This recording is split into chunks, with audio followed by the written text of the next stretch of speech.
Good afternoon, we're live here in the Philippines, straight here in Manila, and our top headlines. Torrential rains are battering the Philippines for the last 24 hours. A city of 12 million people transformed into a kind of waterworld. At least half the Philippines capital has been submerged this week. Some can find a boat, and waiting is the only way to go. We're afraid the floodwater will keep rising. My kids are upstairs while we're waiting for the rescue boats to come and help us evacuate. In places, the current's been strong enough to sweep people off their feet. Most of the city came to a halt. Businesses and the stock exchange were shut. Not good for the beating hospital, which has been one of Asia's economic success stories this year. Outside Manila, it's even worse in places where weeks of rainfall come down in just 24 hours. More than 100,000 people have had leave their places and homes. This is the typhoon season, and the Philippines always gets hit hard. Manila, a chaotic, unplanned city, is unprepared for storms that usually arrive at this time of the year. The World Bank have been warned that because of climate change, the storms will probably become even more severe. Regarding to our World Business Report, we are going to Andrew Tijarska in Bangkok, Thailand, to talk about Philippines Insurance Insight.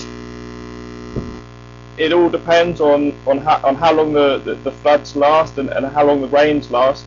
The stock exchange has had to close, many schools have had to close, many businesses have had to close, and clearly, the damage will go into millions and millions of dollars. But it always depends. Every single flooding disaster is slightly different, and it all depends when the rain stops, when people get back to work. I spoke to somebody in the Philippines yesterday. 75% of his staff couldn't get to work. They're going to be having to deal with their own floods. So it could go into tens of millions of dollars, but they are used to this. Andrew, you are saying that they were used to it, and it is a part of the life, the flooding in the typhoon. So shouldn't the Philippine companies insure themselves against the natural disasters? Obviously, if they can afford it, they should be looking at it.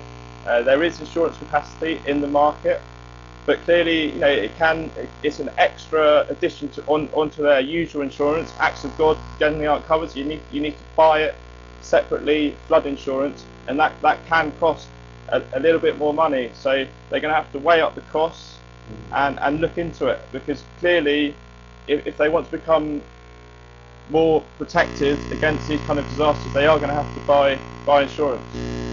Right, but overall, Andrew, do IT companies generally insure themselves against these natural calamities?